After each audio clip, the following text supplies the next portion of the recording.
Hello friends, hope you will be fine. दोस्तों, अगर आपके पास कोई टैलेंट है तो उस पर काम करते रहिए।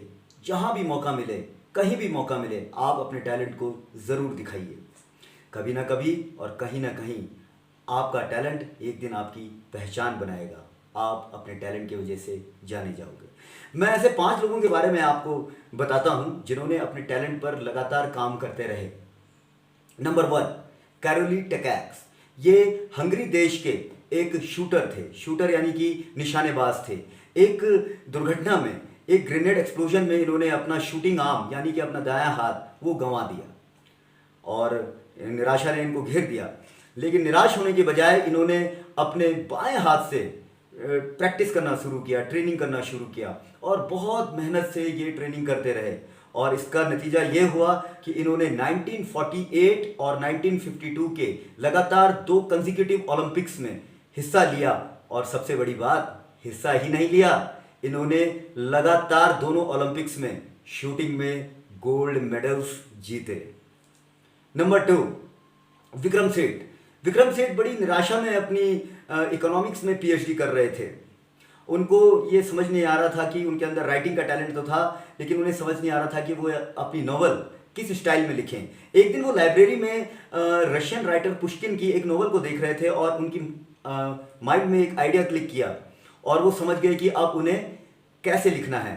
उन्होंने अपनी पहली नॉवल द गोल्डन गेट को रिदमिक वर्स में लिखा। रिदमिक वर्स यानी कि छंदात्मक तरीके से लिखा। और आज Vikram Seth Indian writers in English, best Indian writers in English India के हैं। Number 3, J K Rowling. J K Rowling magical Harry Potter series की मशहूर लेखिका, लेकिन मशहूर लेखिका बनने से पहले वो ऐसी नहीं थी। उनका अपना हस्बैंड के साथ डिवोर्स हो गया था, उनके पास एक छोटी सी बेटी थी और उनकी आर्थिक स्थिति भी अच्छी नहीं थी।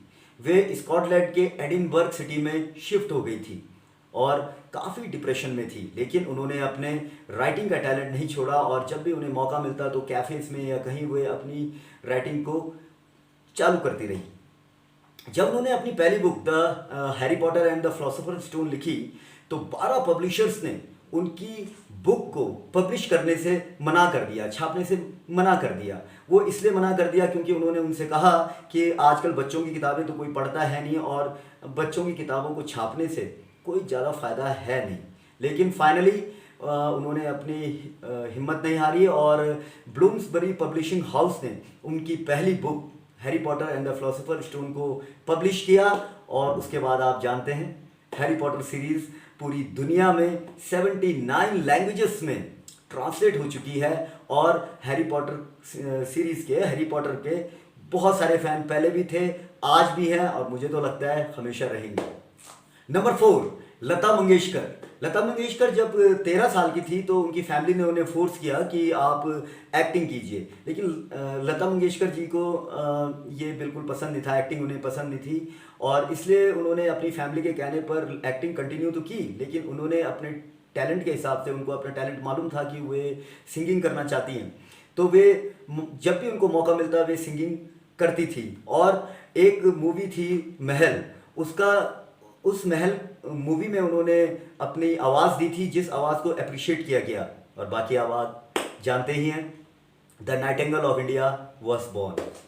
नंबर 5, रजनीकांत। रजनीकांत आप सब लोग जानते हैं कि highest paid actor in India.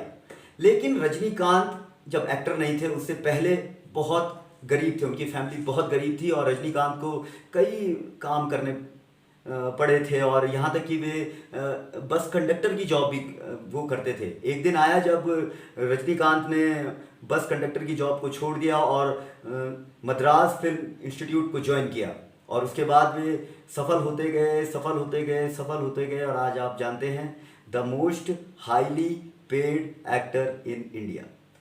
और ऐसे बहुत से लोग हैं जिन्होंने अपने टैलेंट को पहचाना, अपने टैलेंट पर काम किया और एक दिन सफल हुए, जैसे कि Sushil Kumar, Arunima Sinha, Oprah Winfrey, Lance Armstrong, Narayan Murthy, Dhirubhai Ambani जैसे लोग। If you have talent, nurture it, show it wherever and whenever you can, somewhere and some time you will be identified and recognised. Hope आपको ये वीडियो बहुत अच्छा लगा होगा। Thank you very much. इस channel को लाइक कीजिए, share कीजिए, सब्सक्राइब कीजिए। धन्यवाद। अपना ख्याल रखिएगा।